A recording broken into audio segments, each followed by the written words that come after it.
Okay, Chair, we're live on YouTube, so I'll pass over to you.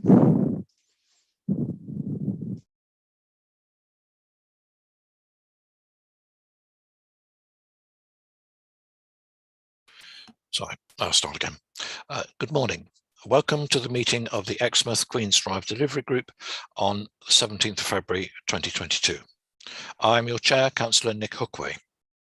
Based on a decision of the Council to continue virtual meetings until the 11th of May 2022, I would like to remind both members and the public attending or watching that this Council has delegated much of its decision-making powers to our senior officers. This meeting can be viewed live online and will be recorded. Please bear this in mind throughout the meeting. Therefore, may I remind colleagues to be careful with their language and that the code of conduct applies throughout our meeting. We reserve the right to remove and disconnect any participant disrupting the meeting by whatever means. As this meeting is dependent on an internet connection and a power supply, in the event of a break in the internet connection or a power cut, please bear with us as we try to reconnect. If we're not able to reconnect after 15 minutes, this meeting will be adjourned and reconvened at a later date. Please check the meeting page on our website for further details. Could colleagues please ensure that your microphone is muted when you are not speaking? This will help avoid any disturbance from or background noise. Please could you also keep your points short and not interrupt when someone else is speaking. Should you wish to comment, please raise your electronic hand and wait to be called. All councillors have been set the agenda for today's meeting. Any members of the public can view the agenda by visiting our website at www.eastdevon.gov.uk. We will now start the meeting by doing a roll call of committee members here present. Can you please now unmute your microphone, and when you hear your name, please confirm by saying present. When you have confirmed you are present, please mute your microphone again. Sarah, over to you. Thank you. So we'll start with yourself, Chair. Councillor Hookway. Present. Councillor Arnott. Present. Thank you. Councillor Hayward. Councillor Ledger. Councillor Rowland. Present, thanks, Sarah. Thank you. Councillor Armstrong. Councillor Coleman. Councillor Davey. Present, thank you. Thank you. Councillor Desarin. Present, thank you. Thank you. Councillor Whibley. No. Councillor Wright. Present. Thank you. Councillor Aurora Bailey. Present, thank you. Thank you. And Councillor Gazzard. Present, thank you, Sarah. Thank you. Back to you, Chair. Thank you. Agenda item 1, public speaking. There are currently no members registered to speak. Is that correct, Sarah? Yes. Okay, right. So agenda item 2, minutes of the previous consultative meeting held on the 30th of November 2021, pages 3 to 5. Do any members of the committee have comments on the minutes of the previous consultative meeting held on the 30th of November 2021? If so, please raise your electronic hand. If there are no hands raised, I will take it that you are happy that the minutes have been received and noted. Councillor Armstrong, you have your hand up. Yes, it's only to say that I've just arrived. I didn't know whether I'm sorry, I missed the Okay. register at the beginning. That's all. Okay, Thank you. well, not Okay. to worry. Glad you're here. Right. So there are no. I don't see any other hands up about minutes. So the minutes are then noted, received and noted. Thank you. Agenda item 3, apologies. Sarah, have we received any apologies? We have apologies from Councillor Brenda Taylor. Oh yes. Thank you. I did know about that. Yes. Okay. So agenda item 4, declarations of interest. Sarah, can you do the roll call, please? Thank you. Councillor Hookway. Personal one. I was a chair of Save Exmouth Seafront, no longer involved with the group, and I therefore am not predetermined to any outcome. Thank you. Thank you. Councillor Arnott. None, thank you. Thank you. Councillor Hayward. Who's not present, is he? Thank you. Councillor Ledger. None that I'm aware of. Thank you, Sarah. Thank you. Councillor Rowland. None, thanks, Sarah. Thank you. Councillor Armstrong. None, thank you. Councillor Coleman. Thank you. Councillor Davey. Just that I'm an Exmouth Town Councillor. That's a personal interest. Thank you. Councillor de Salin. Likewise, Exmouth Town Councillor for Littleham. Thank you. Councillor Wibley. Councillor Chris Wright. Personal, former tenant of the site but not predetermined. Thank you, Sarah. Thank you. Councillor Aurora Bailey. Exmouth Town Councillor. Thank you, Sarah. Thank you. And Councillor Gazzard. Personal, Sarah. I'm also an Exmouth Town Councillor. Thank you. Thank you very much. Back to you, Chair. Thank you, Sarah. Okay, agenda item 5, the temporary uses update on pages 6 to 9. I will ask Tim Child to present the update. Thank you, Tim. Thank you. Thank you very much, Chair. This is quite a short report. As Chair has said, it's a temporary uses update. In terms of the recommendation, it's mere, as it's an information paper, it's merely for the delivery group to note the content. I'm just going to run through some of the main points within the report itself and update in a couple of places in the report. I talk about verbal updates at the meeting, so I'll obviously be able to do that today. So in terms of the planning permission, so this is to be determined in March, either through using delegated officer powers, or if indeed we receive objections, then by the planning committee on the 16th of March. Just to remind members, this is a permanent application for the use of land, buildings and structures, so the existing land, buildings and structures for the purposes of entertainment, recreation and leisure. You've received previous reports from Ed Freeman, Service Leader for Planning and Development, which confirms that as a landowner, this doesn't in any way restrict our ability to subject to planning to put in subsequent planning applications for different uses moving forward. I'm conscious that I've had a quick look on the planning website just this morning to see what comments have come in. I know that the Town Council considered the application, their planning committee earlier this week, and were, I believe, broadly supportive. Yeah, there's nothing else really on the website in terms of other comments at this stage. Moving on, I'm conscious Councillor Bailey has her hand up. Chair, would you like me to continue and come back, or would you like me to answer? Thank you, Tim. Let's just see, Councillor Bailey, what do you want to say? It's relevant, Chair, I think. It's to do with planning.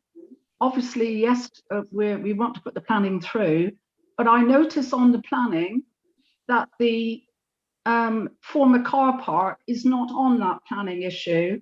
And I just wondered why not, please. Oh, thank you. Tim, could you answer her question, please? Yeah, because the former car park site is a subject of a separate planning consent that was granted last year for recollection 3 years. It was 2 or 3 years. So that application isn't due for isn't due for renewal at this stage. So yeah, it's as simple as that. Thank you very much. Thank you. Okay, thank you, Councillor Bailey. Thank you, Tim. Please carry on. Thank you. Thank you, Chair. So in terms, moving on through the report. So in paragraph 1.4 through to 1.5, I list and detail the investment works that we are undertaking on the site prior to the real sort of opening of the site on the 1st of April this year. In terms of the funding of those works, it's probably important to note that we are so rather than there being a request through Cabinet to Council for funding for these works, as indeed there have been in recent years, this year we've been able to utilise the European Regional Development Fund Welcome Back Fund. So for those, very long name, for those district councillors at least, you will have heard lots about the Welcome Back Fund in previous cabinet papers and other council papers. But in essence, this is money that we have that we have available to spend within East Devon, provided through the European Regional Development Fund. The spend has to take place by the 31st of March. We already had a programme of works in place. There'd been various slippages in some of the other work streams, so we looked at where we could utilise any underspend. And Queen's Drive was a brilliant example of where we could utilise that underspend, and very, very easily, and within the necessary timescale, i.e. by the 31st of March. So what we are doing in terms of sort of this is really tidying up the works, nothing more significant than that, but it's tidying up the works to enable the current temporary usage to continue for the next year or two. So we're looking at replacing of the original wooden seating areas. So if you recall, last year we replaced the worst of the timber decking areas. So we replaced the boardwalks for staging, and also some of the worst seating seating areas that were quite badly rotten at that time. We left in the better seating areas, but a year on, they're now in a pretty poor state. So what we are doing, we are removing those and replacing them with composite type replacement benches in exactly the same way we did last year. So there's nothing different to that. We are using this opportunity to also replace the ones within the children's play area. So you'll see within the report, there's quite a large number of these picnic benches that are going to be replaced. In terms of the lighting, so the festoon lighting, it's all full of water, basically, the bulbs. So we are replacing that with something that's slightly more suitable and also more energy efficient. So those works will be done, ready for the season. And in terms of the sun shelters, we're going to be doing some repair works on the sun shelters and generally tidying them up, but we don't need to replace them. So they'll just be sort of tidy up with the existing ones. And also there'll be some sort of general painting around the site. We've also been able to add to that work programme to also look at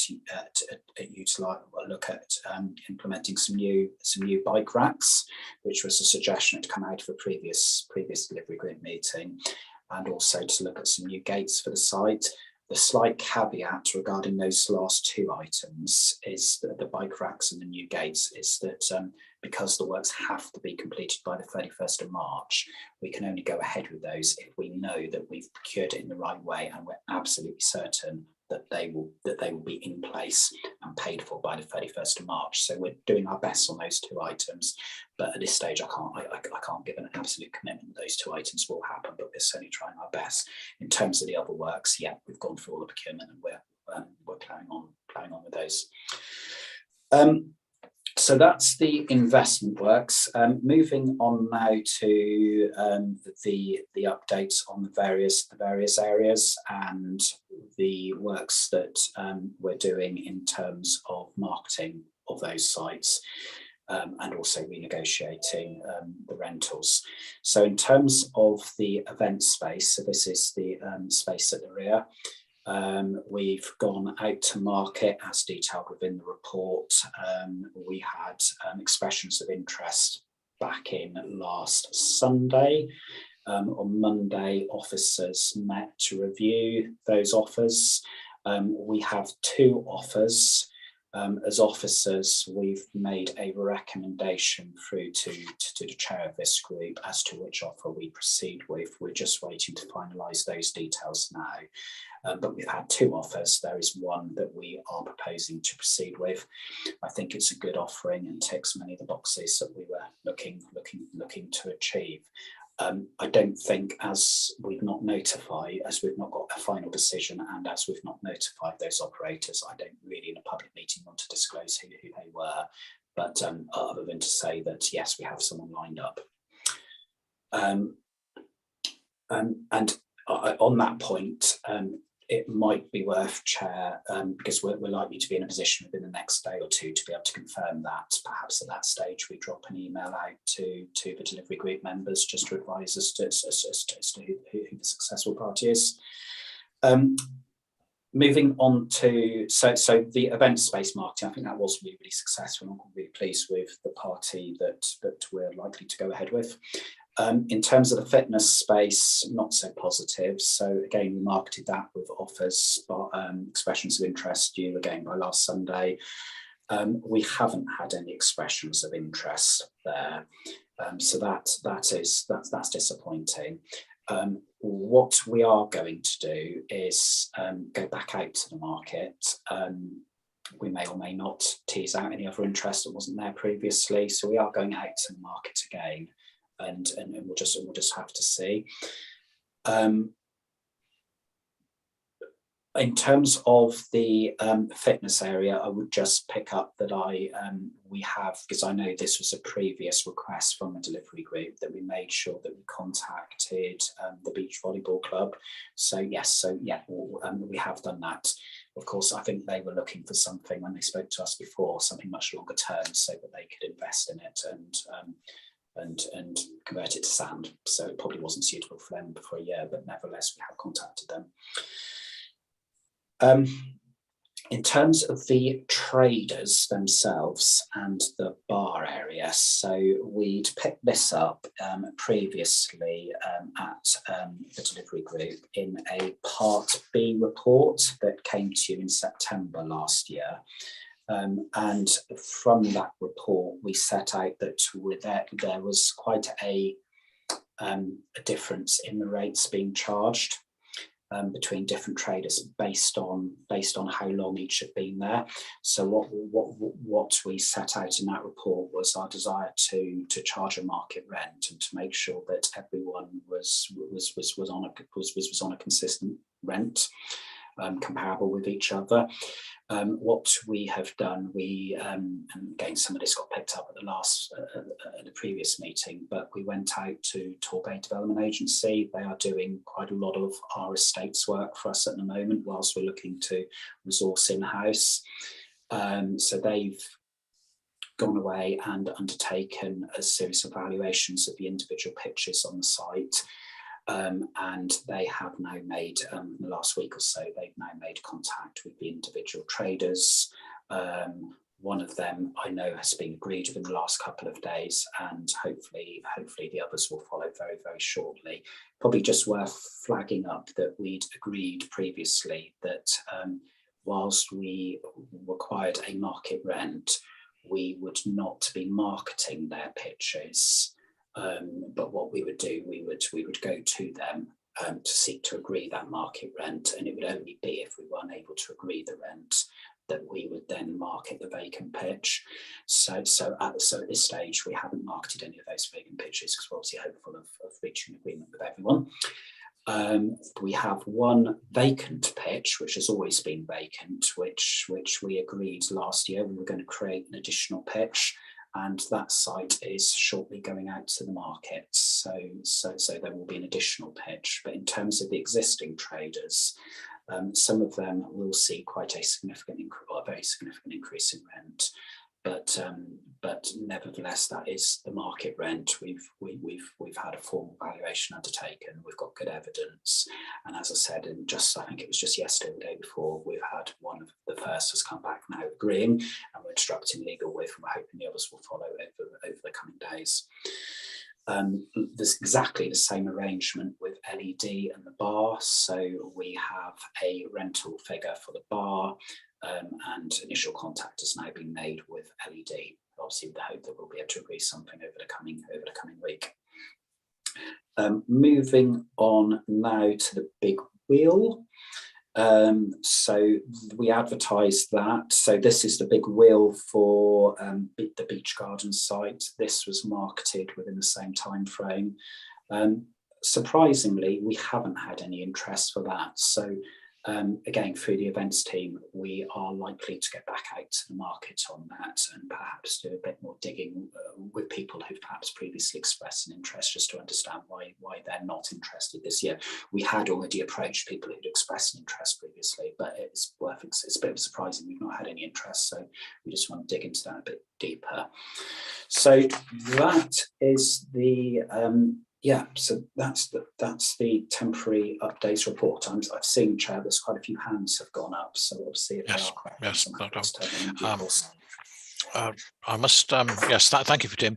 Before I go to other people, I must say I received a forwarded message this morning about a leisure operator, a small local based company that might be suitable for the fitness area, and I will forward those details on to you at the end of this meeting. Okay, so I've got a number of hands up. I'm going to call them in this order: Councillor Armstrong, Councillor Davey, Councillor de Sarum, Councillor Rowland, and then Councillor Ledger.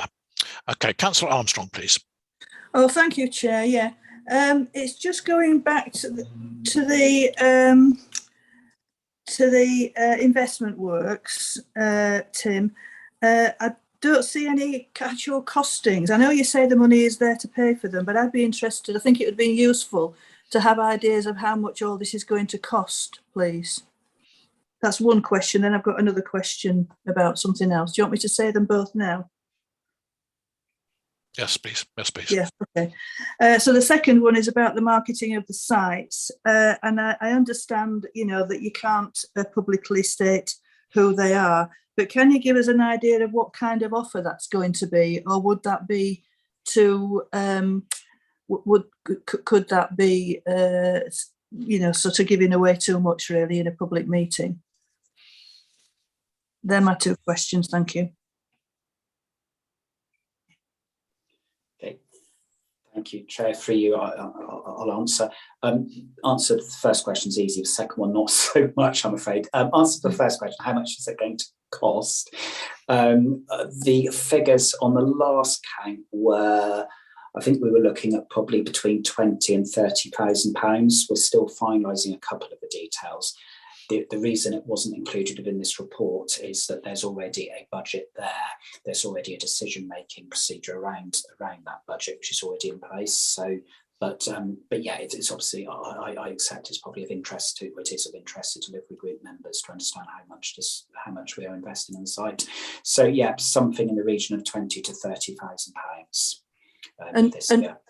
Could I, Chair, could I just ask then, as a follow-up to that? So is that through delegated powers? Do we have a maximum amount that you're able to spend on these new investments? So the amount we can spend depends on the amount of money that is available through the Welcome Back Fund through underspends elsewhere. Now, because we're claiming it back through the Welcome Back Fund, we have to put a change request into the fund to get works approved. That change request was approved, hence we know we can spend the money on Queen's Drive. So the approval, so there are certain powers that are delegated to officers in terms of the detail around the Welcome Back Fund, but in terms of sort of the change request, Councillor Hayward is aware through that of where the spend profile is, because there have been a number of changes. In terms of sort of how much money there is, it does depend on the amount of underspend. I've put forward a project here that I'm comfortable we can deliver, which is why I've caveated about the particularly about the bike racks, because there's potentially a procurement issue there. So because if we don't deliver, install and pay by the 31st of March, we can't reclaim the money, so it's driven by that as well. Okay, in terms of the second question, this is the one where I probably can't answer, to be honest. So, no, but if you can't, and the reason I can't really answer is because there are only two, and I'm just conscious of a public meeting, and it will probably be quite easy for the parties that they do listen to it to work out which. But we have talked before about wanting perhaps something a bit different. a bit more variety and a slightly different offering. And also we picked up around the sustainability side as well previously. And what I can say, it does tick those boxes. Okay. Thank you very much. Thank you. Thank you, Chair. Thank you, Councillor Armstrong. Councillor Davey, please, you have a question? Thank you, Chair. Yeah, 3 quick ones for you, Tim. If you can't get the gates and bike racks in time, and I appreciate 6 weeks is a pretty tight time scale to try and do those, have we got a contingency plan to use up the available funding? Is there a kind of quick fix we could do there? Could you just advise what length of lease you were offering for the fitness area, and do you think we'd get more interest if it was extended, and how much could it be extended? And equally, do we have a backup plan if the big wheel doesn't come forward? Is there something else we could put in the same space, because it's a prime seafront location? It would be lovely to put some other attraction there. So I wondered if there was any sort of backup we could explore there. Thank you.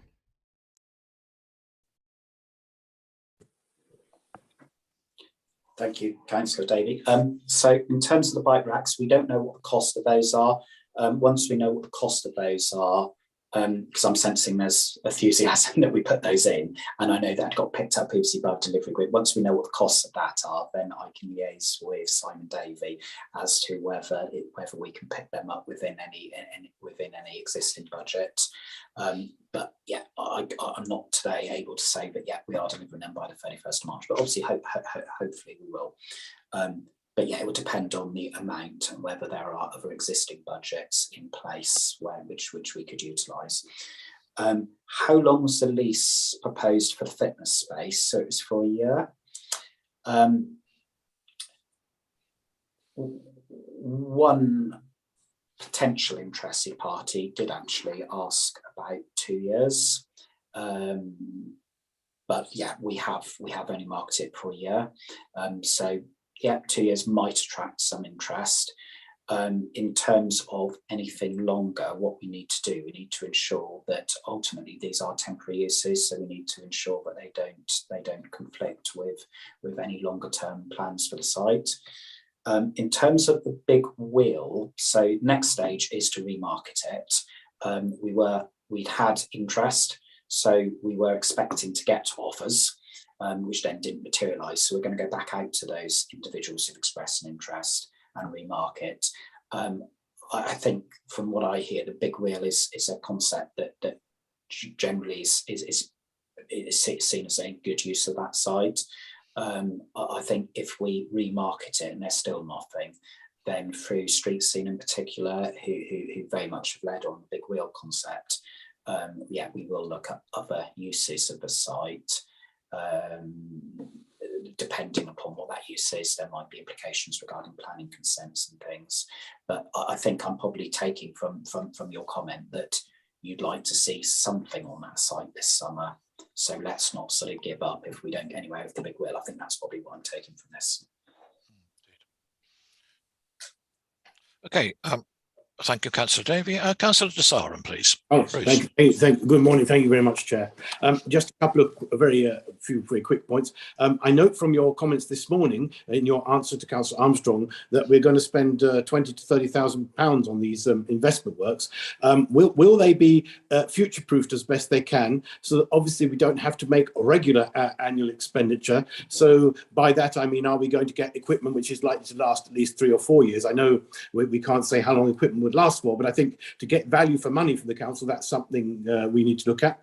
My second point I raise is, with the fitness, is there a plan B, assuming that the market doesn't produce results? And I know you've touched on that. And my third and final question is, again, I do agree with the concept of the big wheel, and I think it's very good. And I wondered, Tim, whether you or any of the team have spoken to the Bournemouth, Poole and Christchurch councils, because they put out on Twitter about 3 or 4 months ago an exceptionally enthusiastic regeneration proposal as to how they were going to regenerate their seafront. So I appreciate we don't have the budget and we're not in that same sort of league, but I believe that ideas from other councils who are going through a similar regeneration process will be of help to us as we seek to improve these area. So those are my 3 questions today, and thank you so much indeed, Chair, and thank you, Tim. Thank you, Bruce. Tim? Thank you. Okay, so in terms of the types of work, so firstly, the investment works we're doing, the types of works we're doing, so we are replacing timber with recycled materials, composite type benches. They, by their very nature, will last much longer and won't need the maintenance. So from that perspective, yes, I would expect them to see us through the next 3 or 4 years. The sun canopies, they aren't going to go on forever. What we're looking to do this year, again, partly due to needing to get these done by the 31st of March, is providing some support to structures. So we'll build in some support, but the actual timber posts will remain, and then we will clean the actual sun canopies themselves. But yeah, whether they will see it beyond this season or not, we'll have to reassess next year. Then maybe will, maybe they won't. But certainly the big spend here is in terms of the picnic benches, and these are composite recycled materials. So yeah, they will last much better than timber. You've asked about a Plan B option for the fitness space. Not at the moment, so we're going to go back out to the market, and we'll see what comes of that.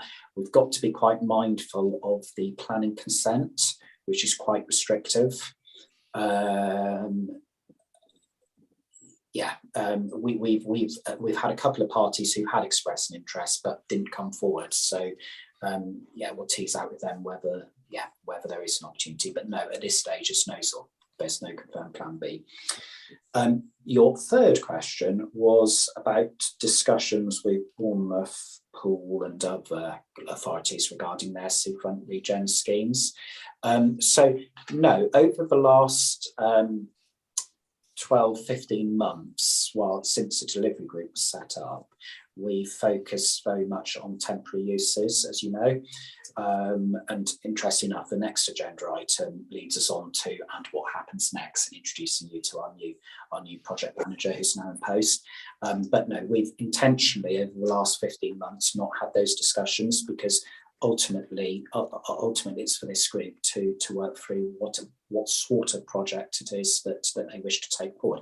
But what I would say is that through the work prior to that, there have been extensive discussions with a whole range of other local authorities with seafront locations, both by officers, but also through our property consultants, LSH, but also through Hemingway Design, who came to us with significant experience of delivering such schemes all around the country.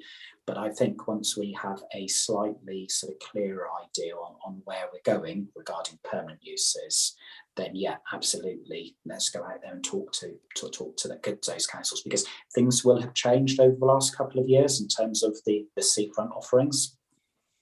Thank you, Tim. That was really helpful. Thank you. Now, before I call the next councillor, the running order for questions is Councillor Rowland, Councillor Ledger, Councillor Gazzard, and then Councillor Bailey. Okay, Councillor Rowland, please. Thank you, Chair. Before I was going to raise the question, I was going to ask you just to acknowledge Councillor Bailey, because I could see that her actual hand was raised, so thank you for doing that. And interestingly enough, Councillor Desarum has asked exactly the question I was going to ask about the fitness area, so I won't repeat the question. Thank you. Oh, thank you. Thank you, Jack. Right, okay, Councillor Ledger, please. Done. Thanks very much, Chair. Tim, sorry if you covered any of the questions that I asked. I missed a small part of your presentation at the start, so apologies. Could you, if possible, I'm not asking for it in a public meeting, just give some details on how the benchmarking was done and how we arrived to the indicated fees that we came to with the marketing. And then second to that, with the multifunctional event space that we marketed, I think we kind of hindered ourselves. We asked to say that we wish to see fairground rides, but then we stated that none of them could be higher than 4 meters, which is 13 foot high, which knocks out a lot of, well, when we're listing a helter-skelter, I think a 13-foot helter-skelter would, yeah, it's not very useful, really. I don't think it'd be very fun for anyone using it. I think 13 foot, you'd struggle to get a carousel that's lower than 13 foot in height. So I think we've really kind of hampered ourselves, and it may be a case that we might relook at that, and we might get further expressions of interest for that space if we opened it out slightly. But that's just a comment from me on that. Thank you. Tim, did you want to come back on that? Yeah, just briefly. So in terms of benchmarking, so we have a formal valuation report produced by Torbay Development Agency with comparable evidence both within Exmouth but also elsewhere, quite heavily around Torbay, but there are also examples in Exmouth and other places. So it is a formal market valuation report that we have. It is obviously a confidential document, but yeah, we have a formal valuation report. And it's also probably worth saying we have really, really strong evidence on Queen's Drive itself. So and I have to be careful because we are in a public meeting now, but we know that there was a huge differentiation between the rental levels being paid last year by different operators. So where we have arrived at this year is consistent with the evidence that we had already within Queen's Drive, if that gives you any comfort. In terms of the the next question was around the event space. Yeah, it was a planning condition. So they were planning conditions. From recollection, the planning conditions particularly onerous, as you'd expect, around the edge of the site, and there's certain restrictions about how close you can get things to the edge of the site and heights and things. But yeah, it was planning conditions. But having said that, we have had that's the site we have had good interest in. Thanks for that, Tim. Really appreciated. Thank you. Thank you, Councillor Ledger. Thank you, Tim. Okay, Councillor Gazard, please. Steve. Thank you, Chair. Thank you for your in-depth report, Tim. Much appreciated. I just want to ask a quick question, please, on 1.8. And thank you for your wording that you put in that section there. Are you confident that all the traders will be signed up by the 31st of March so that they can operate for Easter, please? Tim. I can't answer that question because I don't know why. I don't know how profitable it will come down to how profitable this site is to their individual business. And only they know that. What we have done is had a valuations done of the individual pitches. We know that for some of them, the increases are going to be marginal. For others, they will be very significant.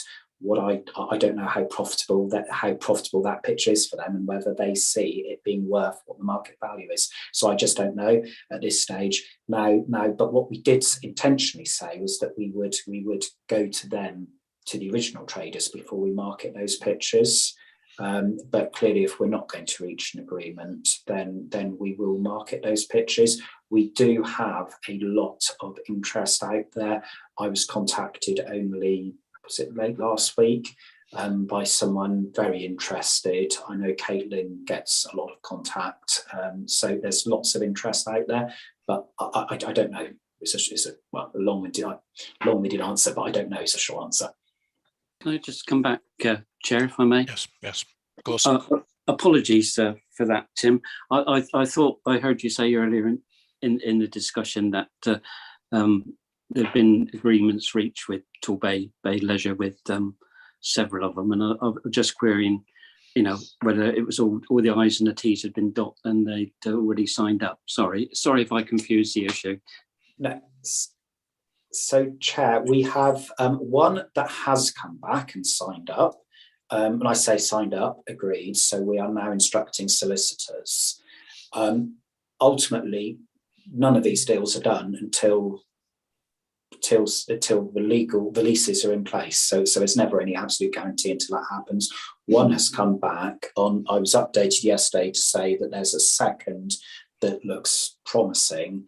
It was only last week that initial contact was made, so it's too early. And as I said, it fundamentally comes down to what is the pitch worth to that particular trader, and paying the market rent. Does it work for them, or doesn't it?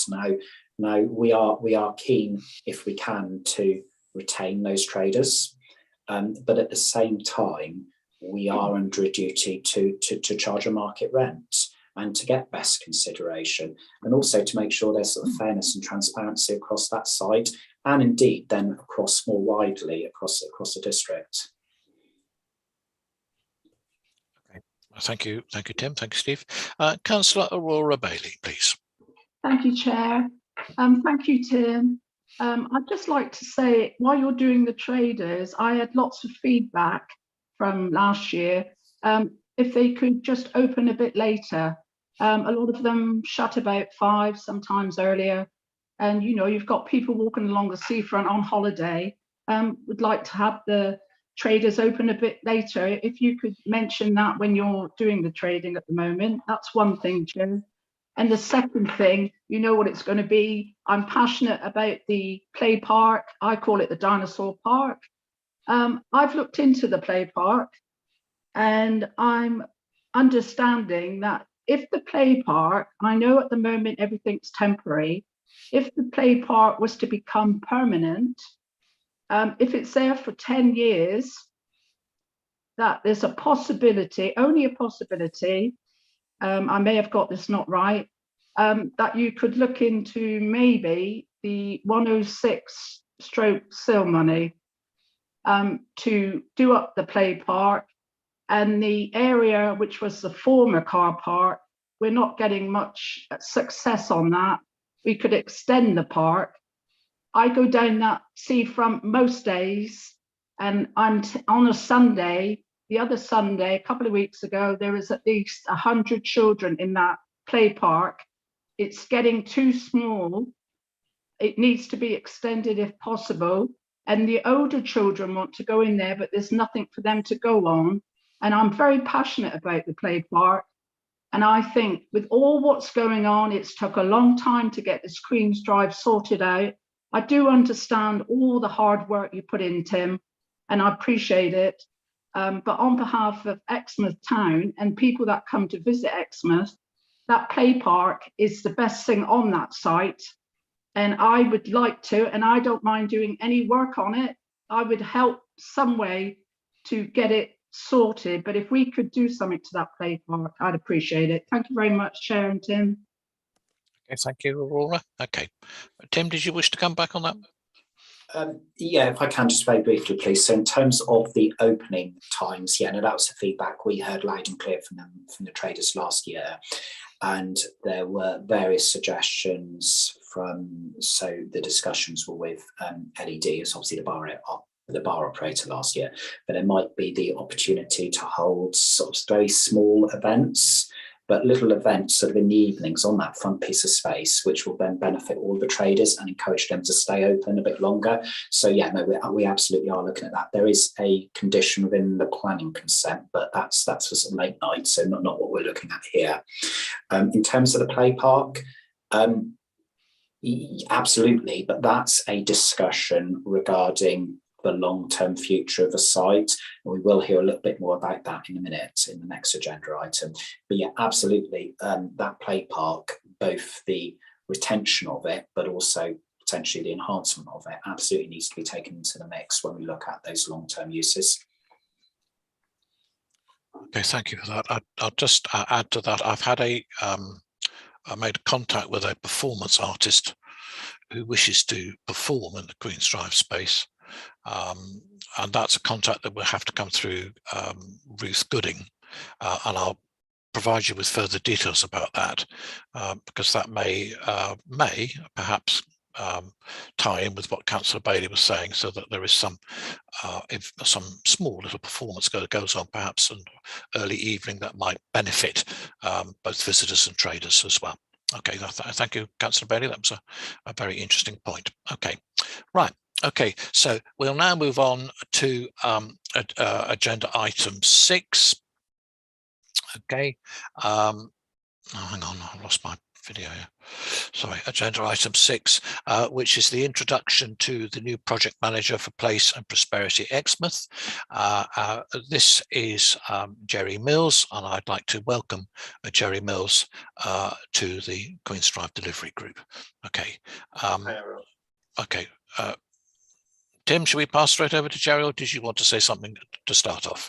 Yeah, no, if we can pass straight over to Jerry, if it's okay, and I'll right. pick up on some things afterwards, so that's okay. Okay, thank you. Okay, Jerry, welcome to you.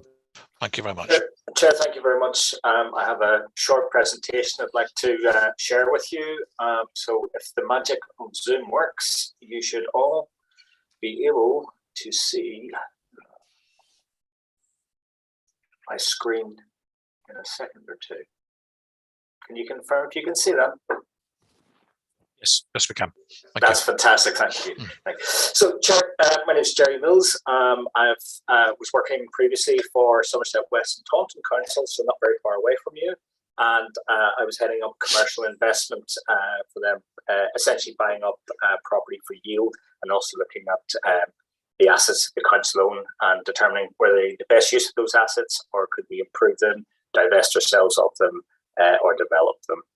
Previously, roles also Regeneration Programme Manager for Eastleigh Borough Council over in Hampshire, which is quite an exciting role and a very commercially focused council. Prior to that, I was Major Projects Manager in Stranraer in Scotland, in Wigtonshire, the west coast of Scotland, and that was the regeneration of both the town centre and the waterfront.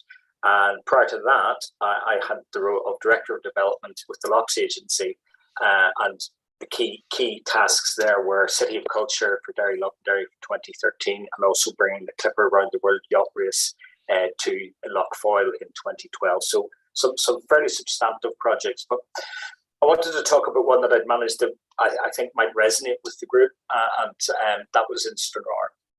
A little bit of background. I'll not go into terribly much detail, Chair. The ferry port in Stranraer closed in 2011. It moved 7 miles further up Loch Ryan, and it was actually by royal grant.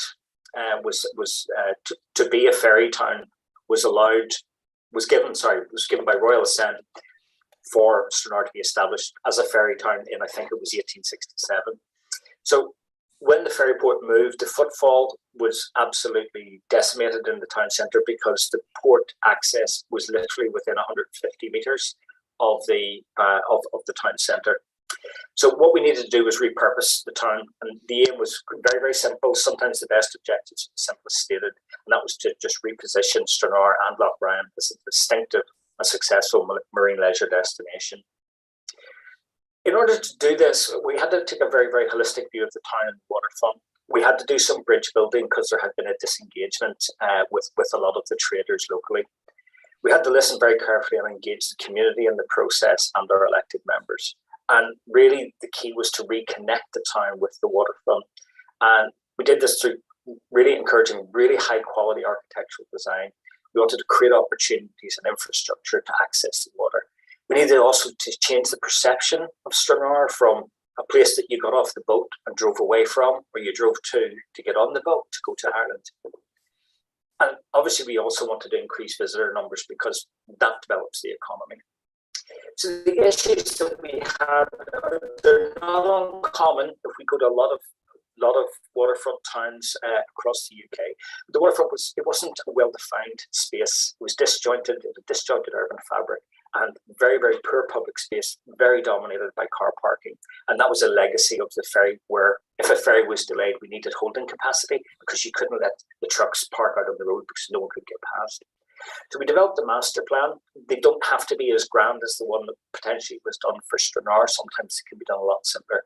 And the aim was really, again, just to reconnect the existing historic and attractive town centre with the waterfront and give a more attractive, lively public domain centred around water-based activities. The design proposal developed from the context of the existing town, and it proposed a set of urban blocks. I'll not go into overly much detail about that, but this was to address and extend the existing routes to the waterfront, and also to change the balance of vehicle and pedestrian priority. And we used some really imaginative architecture to do that. And what we actually did was we improved the traffic flow by introducing a one-way system. It was initially met with absolute hostility, but it proved to be one of the best decisions that was ever made. It also reduced the accident rate in the town centre as well. So very, very important, and something I'm deeply passionate about, was consultation with local people, with our elected members, key stakeholders and other organisations. So we worked very hard with the Free Press, which was the local newspaper, and they were very good at putting articles in when we took ads for public consultation. They would put editorial pieces alongside it. They really, really put their shoulder to the wheel. They were fantastic support. We also used existing information that we had, so we were able to mail shot all of the tenants in the housing partnership, just 2,500 acres, to try and get the interaction with the community going. We had a social media campaign, not my strength, I'd be the first to say, but we had very, very good support from our townspeople using Facebook and things like that. In conversation with various community organisations in Stranraer itself, we put posters in public buildings and shop windows, and we generated a series of workshops. And it's not a brilliant image, Chair, I do apologise, but that shows the East Pier, and it shows the layout of the town with the marina. And as you can see, it really did dominate the town, so we really wanted to do something worthwhile. All the little coloured post-its are all the comments that people made as ideas came forward. So it was really, really interactive. It wasn't a case of Jerry Mills coming along and doing show and tell. It was a case of Jerry Mills actually asking you, tell me what you want here. Tell me what this needs to look and feel like. What will success look like for us? Consultations were really well supported, and I think that was the key to the success, and it gave us the basis for the master plan. So we have a similar situation in Exmouth. So in terms of the town, we wanted to improve the quality of the public realm, reinforce the character of the town, make good connections to the town, repair the existing edge of town, which was really not very welcoming, and we did that with a series of gateways, provide more green space, work on a transport interchange, provide a new council services hub, and improve the entrances to the town and to the waterfront. Along with that then, there had to be tourism, because we needed to re-establish the business base for the town, which had been lost through the loss of football. So we looked at tourist shopping, tourist information, visitor venues and attractions, museum and a heritage venue, high quality hotel, evening activities, some historic interpretation and information, and also a base for wildlife, because Loch Ryan is actually very, very significant in terms of its bird population. And also, obviously, we wanted to develop the marina. We had a small existing marina. We wanted to develop that out significantly with the relevant onshore facilities to make Loch Ryan a base for cruises, for more water-based activity, to develop a water sports school, to look at a large cruise ship berth because we had deep water at all conditions of the tide, and to improve the facilities for fishermen and local sea anglers. In terms of its implementation, we adopted the master plan as supplementary planning guidance, and we integrated that with the local development plan. We did cost and viability assessments, we identified the funding options, and we secured funding. We sought planning approvals, and we delivered. The CARS programme, which is, forgive me for the abbreviation, it's the Conservation Area Regeneration Scheme, and it's exclusive to Scotland. There was a programme for restoring key buildings in the town, including local employability and skills programme, where we engaged young people in skills like stonemasons, restoring traditional shop fronts, and trying to change the look and feel of the town. Well, obviously, we looked at the waterfront development. We did our due diligence in the East Pier, and I worked along with a chap called Billy McKinney to develop a joint venture. He was an investor to come along and redevelop the whole of the waterfront. And we also secured some financial assistance from the Scottish Government, because if we've got no money, it's very hard to do much. A couple of just nice visuals. This is Agnew Park Driftwood Cafe. This is one that's I'm very passionate about. To the left, Chair, you'll see a white building. That was the old Millennium Centre, which had become very tired. And we put on this new, quite funky, in my view, you see the little balcony and what have you. And Driftwood Cafe is actually, it's staffed by a franchisee, and that franchisee runs the cafe with adults with special needs. And we actually won an award for that one. I was quite proud of that one. The water sports centre. This was really, really great, because sometimes we get criticised in the public sector for throwing lots of money at things and then nothing ever happens with them, or they lie idle. The idea here was looking at the end user all of the time. What could we do? So very, very simply, we broke it down into bite-sized chunks. So we built a new boathouse. Okay, we got the community engaged in building skiffs, which are just rowing boats that can be rowed in both directions. And then we ran a competition, and you'll see down the bottom we brought in a cocktail of funding. And the cocktail of funding was, we'll take the money from any source so long as we can put it to darn good use. So not only was this about building, this was actually about delivering the end product and getting engagement at a community level. The St Giles Skiffs project is now a massive annual event in Scotland. If anyone has the time, if you Google it, it's on YouTube. Provided a new gateway to the Galloway Centre. On the left, Chair, you'll see a quite elegant Art Deco clock, and to the left of that, out of shot, that was actually the weighbridge on the entrance to the West Pier. We built a new facility to the right. You can see that with lots of really nice glass frontage, and that became the Galloway Centre, or the Welcome Centre, which replaced the Tourist Information Centre. And it was one of the first buildings that you will see as you drove along the waterfront. So it was really meant to be very eye-catching. There's another one, the bunker. The bunker was a horrible, grotty little concrete structure. It really was awful. And the car park that you see in the right-hand half of the screen, and I used this line before, the potholes so deep, occasionally you would see a wallaby stick its head out. We reclad the building. We let it out as a franchise, as a little cafe. We put in the telescopes so that people could do the bird watching, what have you, and we also put on the facility to the right there to allow for shelter during inclement weather, because just like Exmouth, it can blow quite a gale very, very quickly. Chair, that I hope gives you a flavour of what I've done in the past, and I'm really happy if members have any questions. Okay, thank you very much indeed. Jerry, that was a very interesting presentation. Right, okay. Now, I don't see, have we got any hands? Oh, yes. Oh, yes, we do have some. Right, okay. Councillor Arnott, did you want to say anything? Oh, yes, thank you, Chair. If only really just to welcome Jerry to the happy family. I'm absolutely thrilled about this. I've had the pleasure of meeting Jerry already down in Exmouth and had a little walk round with him and Tim and Simon, which was it was an eye-opener. In fact, I thought I knew Exmouth quite well, but you could see even more things there. And I'm really pleased that I think we can say, with fingers crossed, are we nearly out of the pandemic? We seem to be nearly out of the worst. You know, please God, there isn't another awful virus. It's been a hell of a 2 years for this forum and for what's been going on in Exmouth. And there's a lot of stuff we would have liked to have moved forward much faster in terms of envisioning the future and picking up on past work as well. But as it turns out, there's serendipity, isn't there? The timing of us finding Jerry as a new officer is just about perfect.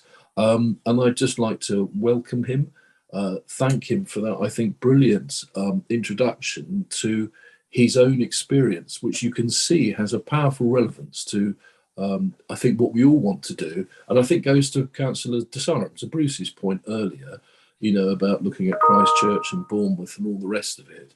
You know, and of course we need to, you know, absorb that kind of knowledge as well. But I'm delighted that we have an internal officer rather than a consultant, because we can go out to consultants, I'm sure we must, for further advice, who's steering this forward for us now. So just to say welcome, Jerry. not Cherry. Did I call you Cherry, Jerry? It'll probably happen over and over again now, but just welcome and good luck. And I'm sure we all look forward to working with you. Thank you, Chair. Thank you, Paul. Thank you. Thank you, Councillor Arnott. I certainly echo your comments there. Okay, Councillor Rowland, please. Thanks, Chair, and welcome, Jerry, to the tropical south. Although I understand the western part of Scotland is quite a good climate in that respect as well. So, welcome. While you were talking as well, I took the liberty of looking about more information on the website to do with Stranraer Marina. Really interesting to see the amount of investment that was involved. With hindsight now, was the original vision delivered as you saw it? Has there been any hiccups that have prevented any of that actually materialising at the end of the day? It's still a work in progress on a number of fronts, and I understand as recently as just 2 weeks ago that they've gone back out for a design consultant for the marina. The East Pier, as I'm sure you would imagine, built in 1867, I think, from recollection, was added on to several times by the ferry companies, and it had a number of significant issues, not least the sheet piling, contaminated land. Also, the waterfront in Stranraer was a bit of a nightmare in that it had previously had a slaughterhouse, timber treatment works, and a gas works, and you can imagine the environmental nasties that were in that. So trying to actually come up with a way of treating that without releasing those into the loch, because the Loch Ryan is highly protected. So not everything was achieved. The marina, we did get the first part of the marina built, but we were at the insistence of trying to get the full package to fund the whole of the marina. And it had a number of false starts, if I'm fair to everybody, through no fault of anyone's. So the marina is only built in part, but we would love, obviously, to see it be built in full. So with hindsight, we didn't achieve everything that was set out in the master plan yet, but my understanding, my former colleagues are still working away to try and deliver that. And I've just had recent contact from Billy McKinney, actually, in regard to it, because he had an odd query. So there you go. Okay. Thanks, Jerry. So hopefully a lot of the lessons you might have learned are standing us in good stead for Exmouth then. Yes, oh, for sure. Thank you. Thank you, Councillor Rowland. Councillor de Saran, please. Thank you. Thank you, Jerry. That was a very interesting presentation that you gave. I have a couple of quick things to follow on. How long was this timescale for your project from the sort of start to finish? Because you appreciate our own Exmouth master plan has been going on for even longer than before I was on the council. And also, when you talked, one of your slides said that you were going to change the perceptions of the area. How much change do you think you actually made as people perceive the area? And how would you go about doing that in a place like Exmouth? And lastly, you appreciate you mentioned consultation with local people, and I think we've done a reasonable amount of consultation already. So I just wondered how you feel about perhaps more consultation, or what your thoughts are on it. So those are my quick questions to you, Jerry, and welcome to the team. Thank you very much. The master plan was adopted in my recollection is 2013. A supplementary planning guidance by the council. It was always seen as a long-term plan of 10 plus years. So we really are still, my colleagues in Dumfries and Galloway are still working on that as we speak. We did achieve a lot, and I think the key to this is we all would like to see everything done today, but we all know practically that's not always feasible, whether it be through the lack of funding, could be potentially a lack of vision, not lack of buy-in, any one of a number of things. So the plan in doing a master plan is to have a long-term vision and a clear vision which everyone is bought into, or at least we can achieve a consensus with. In terms of changing perceptions, that's actually one of the most challenging questions, and thank you for it. But we did do, and we've consistently done this in all of the projects that I've worked on, is we always assess where our baseline is now. Where are we? Okay, and a lot of work was done with traders and the community in Stranraer, establishing where we were and why we needed the master plan to move forward. So we actually had a baseline there, and as we progressed, then we would test, examine, re-examine the views of people. We also did, we used the STEAM, which prepare a tourism report every year. So we had a baseline before and after data that we could compare and contrast. And slowly but surely, you're starting to see, changes of perception and Stranraer, forming, more as a destination rather than a drop-off, stepping off point for a ferry to Ireland or stepping off to drive to somewhere else in Scotland. So yeah, change the perception, that's one of the hardest things to do, but I think it's very important that we understand where we are currently so that we can look back and say, right, we now are, and we've progressed by this much. Very hard to put quantifiable numbers to that, but nonetheless, I think if we understand where we are now and we achieve things, we can assess where we have taken ourselves to. In terms of consultation, I think that and several of my colleagues were involved in the consultation, the public consultations in Stranraer. I think that that's what made it successful, because everyone felt engaged in the process. People had a sense that they had an input. That input was listened to, and it was meaningfully then built into the master plan. And then when they saw the outworking of that, you develop quite a passion with people when they see the outworking of an idea or a concept that they have had a part in bringing forward. So in terms of consultation, you don't want to overdo it on the one hand, but I do think we need buy-in across the town of Exmouth, and with all of our elected members, and that's what we'll be seeking to do, is to get that really, really good consensus and a clear vision of what we're trying to achieve. Thank you. That was most informative. Thanks very much. Okay, yes. Thank you, Councillor Sam. Yes, thank you also, Jay. I absolutely agree with your comments about consultation. Absolutely, 100%. Okay. Councillor Armstrong, please. Oh, thank you, Chair. I'm sorry, Jerry, that I missed the first part, I think, of your presentation, as I had a phone call I was engaged in, but I think I heard most of it. And it's really nice to welcome you, but I do have some caveats, as some people on this group and this meeting will know. I've had some involvement both before I was a councillor and since I was a councillor with the seafront concerns that people had. And I just wonder, first of all, whether you're aware of the issues that have gone on before with the Queen's Drive developments. I just wondered whether you were aware. I'll just read out all my questions and then I'll let you answer them. So there's one thing, so the big history there. I wasn't sure in your presentation whether you were talking about just Queen's Drive or you're talking about the town centre as well. So I'm afraid I missed that bit. If you could just clarify that. I was going to also mention about the consultation. I noticed that when you did your consultation, you said you went to 2,500 people. Now, the consultation for Exmouth and the seafront would be a lot more, hugely more people to be consulted if it's going to be done properly. And I just wonder whether that's been taken account of. How are you going to consult with the whole town? For example, if it's looking at the town centre, everybody needs to be consulted. And if you're looking even at the seafront, still the whole town has to be consulted because everybody uses it.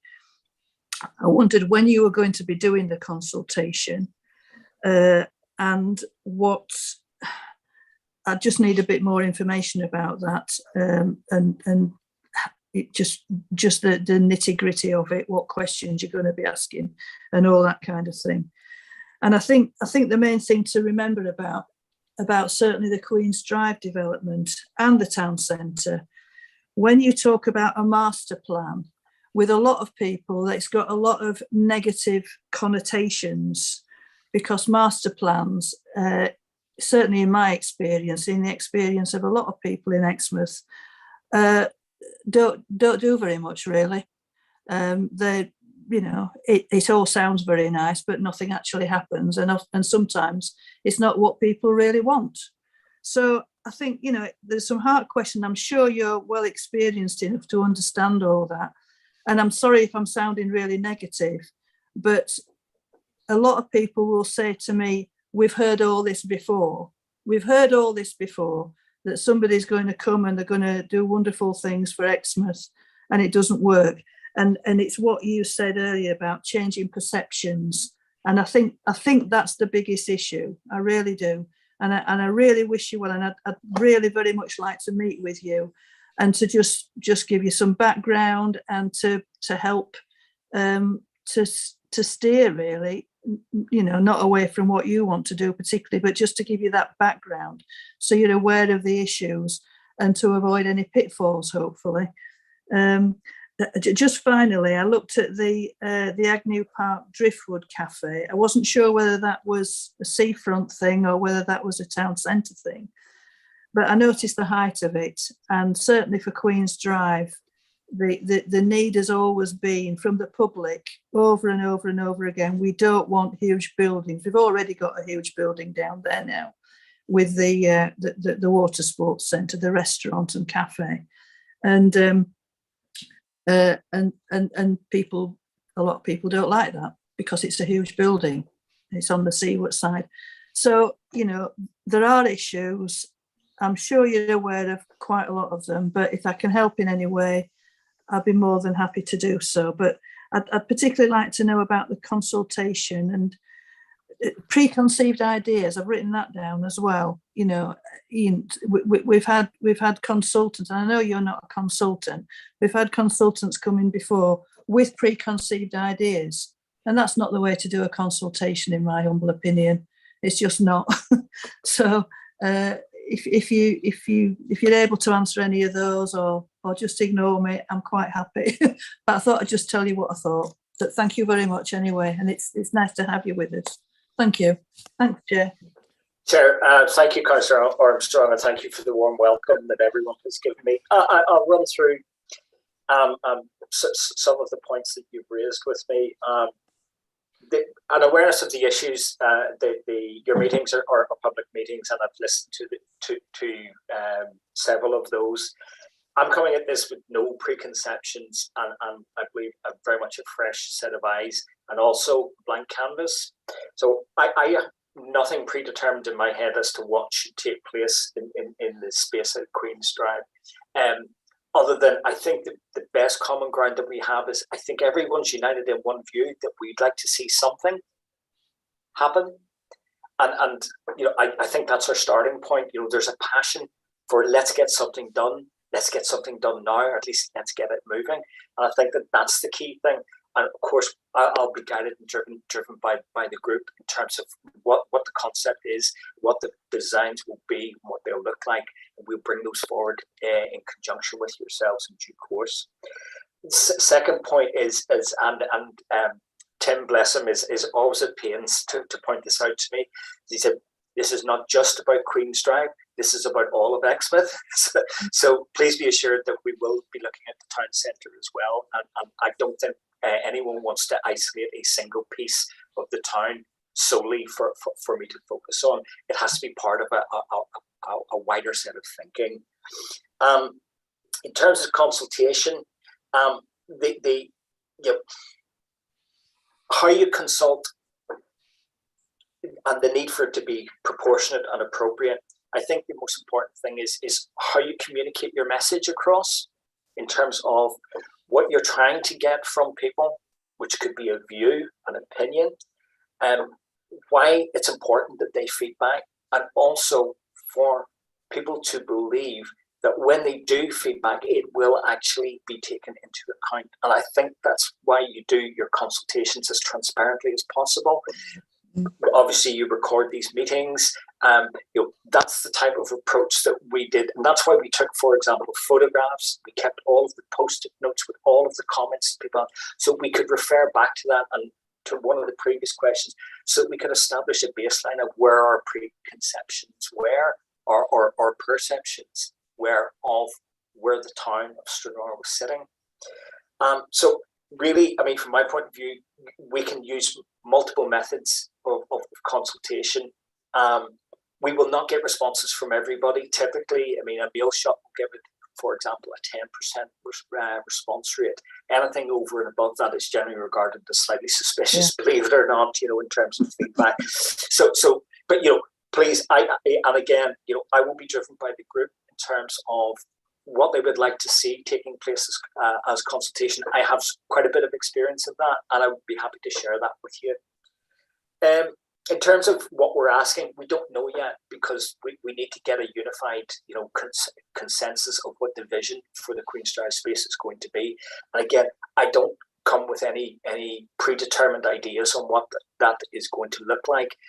We're going to be driven by you, and part of that consultation obviously will be the group generating the ideas here. In terms of master plans, yeah, they can be a bit dull as dishwater. I accept that, but the idea of a master plan is it's a long-term vision, so that we don't end up with really poor, piecemeal, badly designed buildings, structures, entities, and that there's a unified thinking, so you don't end up with a whole higgledy-piggledy mess. I think the key to a master plan is the last part of it. The last part of it needs to be the implementation strategy, and I think that sometimes we let ourselves down when we prepare master plans by failing to get that, because it's only with having an implementation strategy that you'll actually see how you can progress. And again, to remind everyone, that's a 10-year plus program. So, you know, we'll not make everything happen overnight, but let's do what we can, because I think do something is the preferred option here right the way through. Just coming back down, I mean, your comment, I accept. Sometimes people say, well, that's not what I want. That's the purpose of consultation. That's to get the buy-in. And obviously then it goes to a democratic vote with elected members. So they actually make the decision on whether or not this is going to be taken forward and ultimately adopted, perhaps through the planning system, or just adopted as a plan. In regard to Agnew Park, the building that I showed, actually to the left of that was the existing Millennium Centre. So the new structure didn't go very much higher than that. And yes, to answer your question, it was on the waterfront. It's well adjacent to, it wasn't sitting right on the sand, or the Storm Beach actually, as it was. Does that help to answer your questions? It does, as a starter for 10. Thank you very much, and I'm sure we'll meet and discuss things further. Thank you if you're happy to do that, and if I will, of course. I look forward to it. Thank you. Thank you very much. Okay, thanks. Right, thank you, Councillor Armstrong. Councillor Aurora Bailey, please. Thank you, Chair. Welcome, Jerry, to the group. I wish you well. Just a couple of things, really. I know you're not a consultant, but the consultations we had before with the public with Hemingway, I was there, and I have to be frank, it wasn't a brilliant turnout.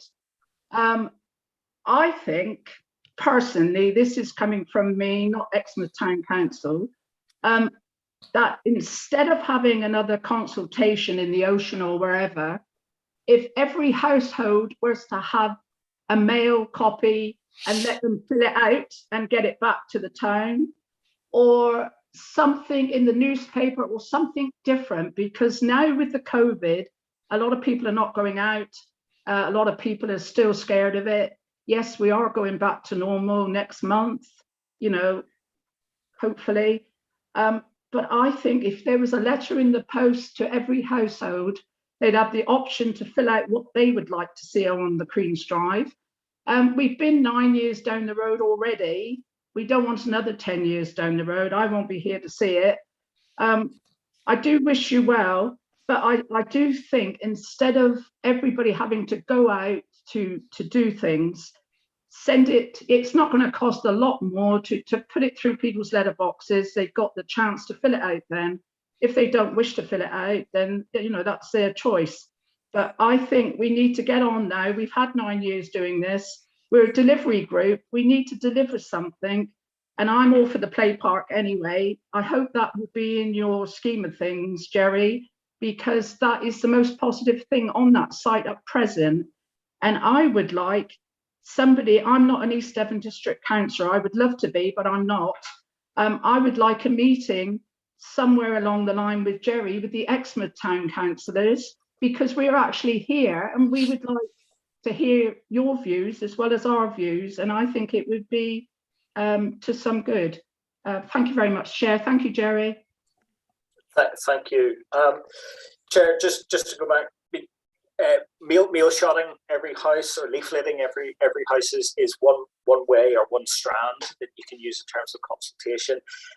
Other very effective means are using social media, Facebook, also online surveys.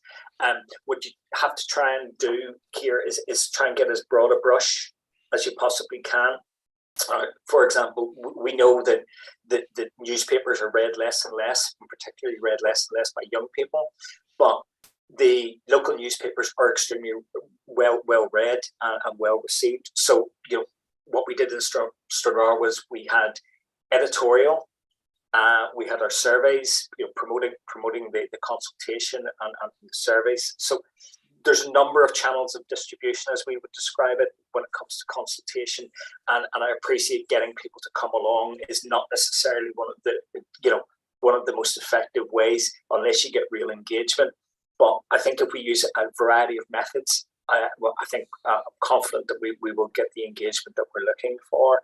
And in regard to Exmouth Town Council, I just met with Lisa yesterday. Lisa's on the call. Hi, Lisa. Lisa's actually going to set up a meeting for me to come along and speak to the Town Council. So I really look forward to doing that. Okay, thank you. Thanks very much. Right, thank you, Councillor Brodie. I'm sure you're going to be with us for many, many years. We'll see this all put through to its final logical conclusion. Right, okay. Councillor Davey, please. Ollie. Thank you, Chair. Yes, well, I'll just add to the welcomes, Jerry, and I've got to declare a Galloway connection here. I don't sound like it, but I was actually born in Dumfries and brought up in a little village called Bridge of Dee and went to school in Castle Douglas and Kirkcudbright.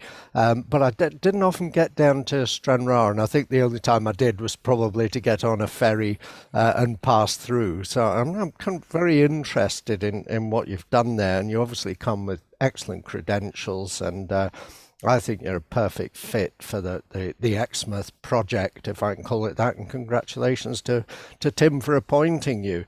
And I was interested in what you said about public consultation, and Megan's touched on that, and so has Aurora. And there was a feeling of disengagement in Exmouth, despite what appeared to be public consultations. There was a feeling that people were being presented with a fait accompli. Well, a bit of a blank canvas fait accompli, really. I was also interested in your comments about the one-way system and the initial hostility there was to that. As soon as you mess with traffic, people get very upset. I think a lot of us agree that the cycle route along the seafront is not particularly satisfactory, and we've tried to suggest a one-way system along there to allow cyclists and motorists to use the road. But of course that requires support from Devon County Council, and I'm assuming you had a similar kind of council set up in Galloway. I think I saw a mention of joint venture funding in your presentation, public and private funding, and I wonder if you could expand a little on that and whether you think that's got any potential. And finally, you mentioned connecting the town and the seafront in Stranraer, and I think that there's great potential for that here as well. It's often declared that the seafront and the town are somewhat divorced from each other, and I wonder if you could expand on how that was done in Stranraer, whether any of the lessons you learned there might be applicable here. Thanks very much. Thank you, Ollie. Jerry? Thank you, and I can concur. You are authentically a Scotsman or of Scottish heritage when you pronounce Kirkcudbright correctly. If anyone wants to Google the spelling of that, it's not pronounced the way it's spelled. In terms of consultation, I mean, really, I accept that people can get disengaged and people get a little bit fatigued with consultation that they perceive as not being relevant or appropriate to them. So I think it's incumbent on us to do this really effectively, and as I've touched on before, to use the various methods of distribution and communication that we can. And we have people on the comm side who I'm sure will be giving me some sound advice on that. I would also be inclined to use some of the methods that I've used successfully in the past. So yeah, let's get people re-engaged, re-energized. I mean, I think that's really, really important. In terms of the cycle route, I'm aware of some of the views on the cycle route. We were fortunate in Dumfries and Galloway in that it's a unitary council. So we had responsibility for everything within the 30 miles per hour zone, and then it's Highway Scotland outside of that. So we were actually able to do that ourselves. But again, it's not a case of council officers trying to railroad a decision on a one-way system and impose it on the town. We again had to do consultation on that, and it was a very successful move. The square in Stranraer, if you get the time to Google it, we used really interesting techniques. So we lowered the curb heights and we narrowed the road, and that slowed the traffic down and it made it safer for pedestrians. So we changed that balance of that car domination. So little techniques like that do take imagination.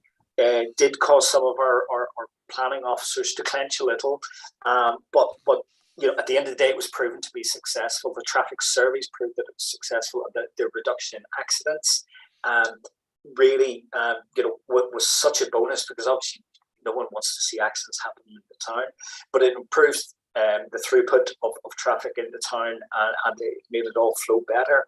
In terms of a joint venture, I have to be very careful what detail I would go into, but joint venture partnerships are really where we would enter into a partnership agreement, normally in the form of a limited company or a special purpose vehicle, where the council or a public body would tend to put in assets that it owns. Those assets can be land, that those assets can be cash, it can be one of a number of things.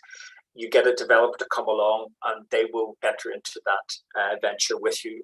They can bring capital with them that the council doesn't have, and you agree a lease agreement. So in a situation where you had, for example, Lease, Pier, some of the options could have been, for example, to develop a supermarket. So what you would tend to do is try to develop a supermarket first, okay, with a pre-let agreement for lease and a pre-let with a client, okay? So one of the large supermarket chains. Once you get that built, okay, and you start to get the cash coming in from it, you use that to then build the next phase, okay? So and that's known as the income strip model, but that's kind of how joint ventures tend to work. Sometimes you can get massive investment, and there are investment companies all over the world. Most recently, I had a conversation with a guy who has access to 200 million sterling from the United Arab Emirates, and they're very, very keen to do really, really good development, and they're looking for opportunities in the UK. So there's a huge variety of options there. In terms of connecting the town and the seafront, that's really that's the key to this. So what we actually looked at was changing traffic priorities. So how the traffic flowed through the town, okay, and also the side streets in Scotland leading to the waterfront, they're known as vennels. It's a Scottish term, literally just for a side street. The vennels, and what we did was architecturally we opened them up to improve the view, so you could actually look down them and actually see the waterfront, which prior to that you hadn't been able to do. We also then closed off some of those streets as part of the one-way system, okay, and that reduced the level of ramp runs and things like that. And also we made them a lot more pedestrian friendly. And another one of the techniques we used was we had an absolutely massive amount of car parking. I think I touched on it earlier. And the reason for that was that if the ferry was delayed through inclement weather, we needed somewhere to put all the people on all the trucks and all of those things. So we ended up with a massive amount of the seafront, basically beautiful, looking out onto Loch Rann, which was tarmac. And it's not the most pleasant thing to look at. So what we actually looked at was reducing our car park capacity because we didn't need it to that extent any longer, and actually redeveloping some of those assets on the waterfront. And really that was the approach that we used to try and reconnect the town centre and the waterfront. Obviously, we had big engagement, and we had the Stranraer Development Group, and we did try for a bid, which sadly was unsuccessful. But we engaged with the traders engaged with us. Not everybody agreed with the initial proposals, but as we progressed, we moved towards a consensus view. And it's really important that the consensus view is the one that carries the day. I hope that helps, but always happy to chat through. Okay, thank you, Jerry. Thank you, Councillor Davey. And finally, to Councillor Arnott, please. Paul. Thank you, Chair. Speaking as the Vice Chair, so just kind of coming in to try and mop this up a bit. Right, so I've always been a big fan of that old saying, if you don't learn from your history, you're doomed to repeat the same mistakes. I say it so often I can't remember who first said it. Was it Edmund Burke? Was it William Shakespeare? Was it William Shatner? I just don't know. But we need to be very careful that we move forward positively here. And I just want to, in about 30 seconds, remind the committee how we've got where we are. It's really important.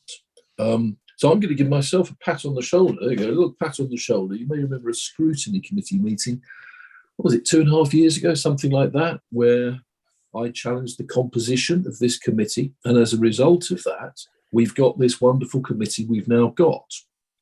Previous discussions about the future of Exmouth didn't really have this level of local and councillor involvement, and it now has.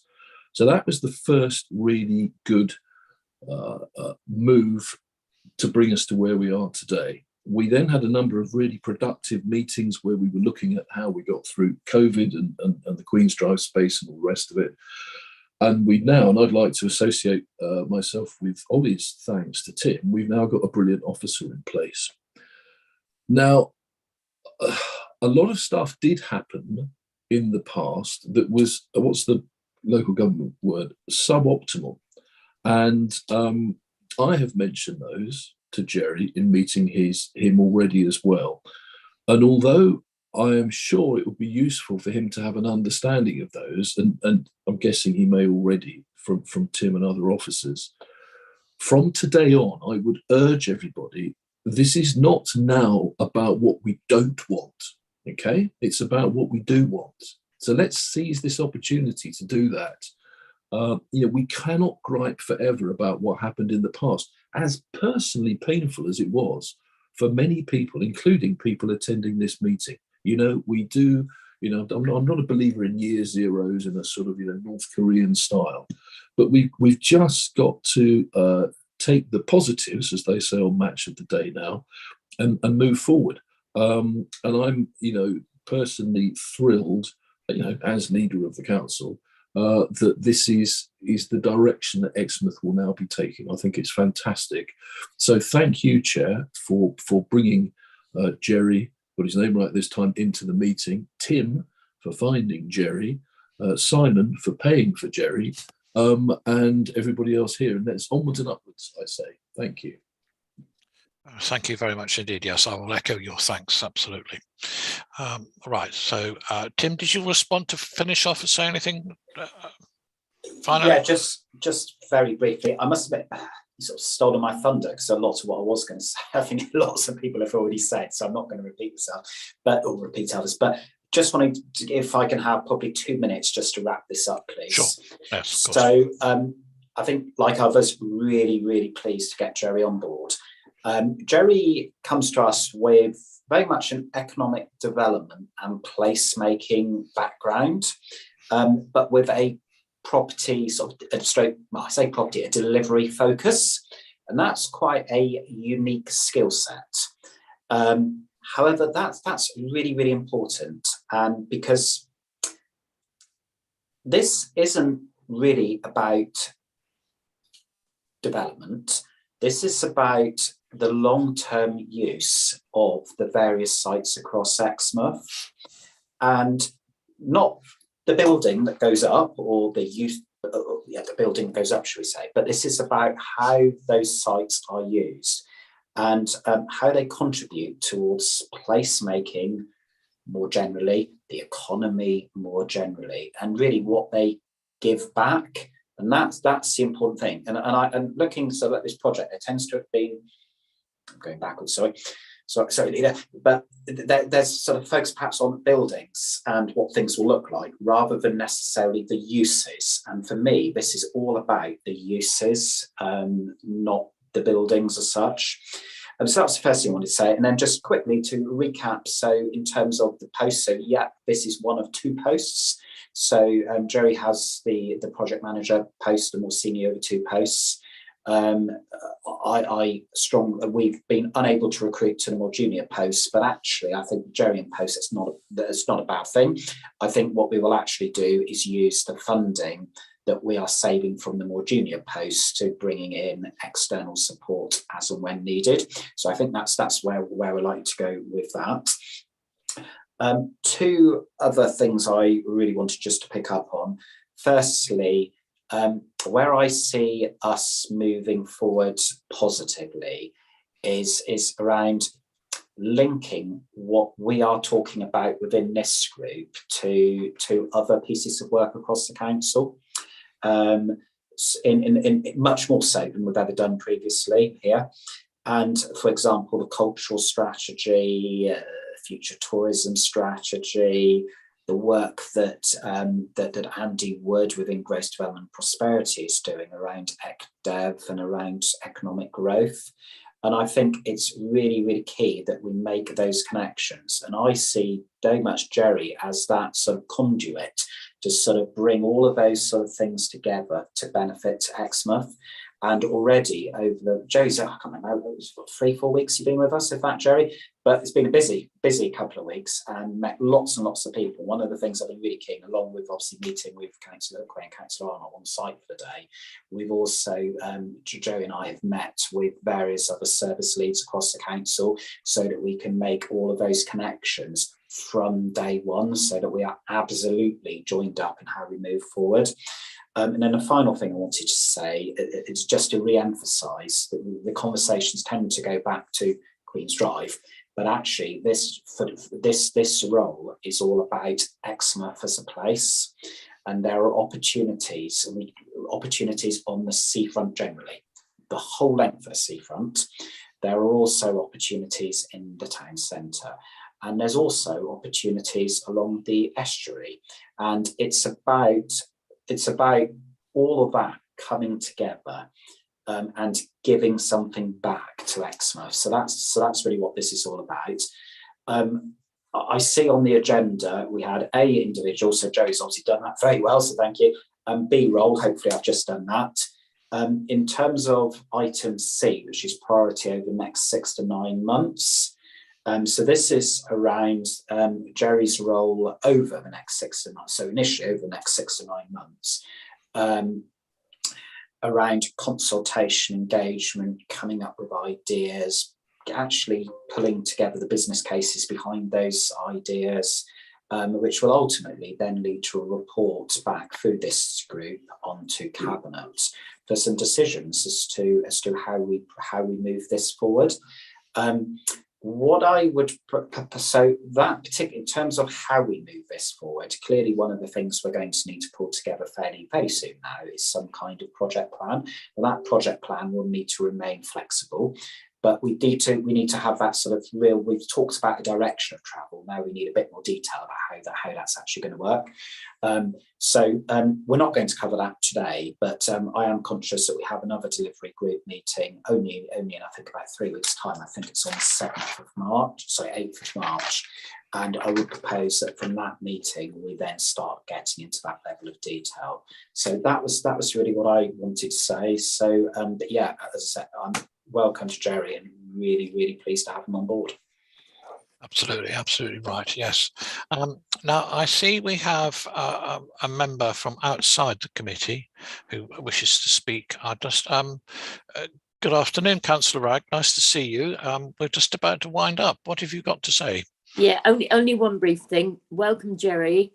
Very heartening. I'm very encouraged by I haven't heard all of it, but by what I've heard, but to follow on from what the leader has said, there has been an awful lot of negativity over the years, and I'm going back many years. I've been a district councillor for 23 years now, and so was there when the master plan was being drawn up. I think there's been a mistrust for as long as I can remember of former administrations who were principally concerned with development and obviously making money on the seafront. And in fact, the master plan at one point had 9 mentions on one page of landmark building. And that is what got people's backs up, things like that. It was as if Exmouth was being exploited. And the other thing, when it comes to consultation, it's not just local people who need to be consulted, it's visitors and what the visitor expects and wants in Exmouth. And we have to get the balance right. And I don't need to tell Jerry that. He knows that already because he's very experienced. So that's really what I wanted to say. This administration is quite different to others which have preceded it. We do listen to people. We ask people. We consult. And we hear what they say. And hopefully we will continue to act on what our public, the people we represent, want and need. So thanks very much to everyone for your input, because it's all so positive, most positive things I've heard for years regarding the seafront. Thank you. Thank you, Chair. Thank you, Councillor Ragg. Okay, right. I see no more hands raised. Just double checking on that. Yes, okay, right. So that, in that case, that brings our meeting to an end. And I would like to thank everyone for their attendance. May I remind everyone that until the supporting officer confirms that we are no longer live, your comments will be heard and recorded. Thank you, Sarah. Thank you. Thank you.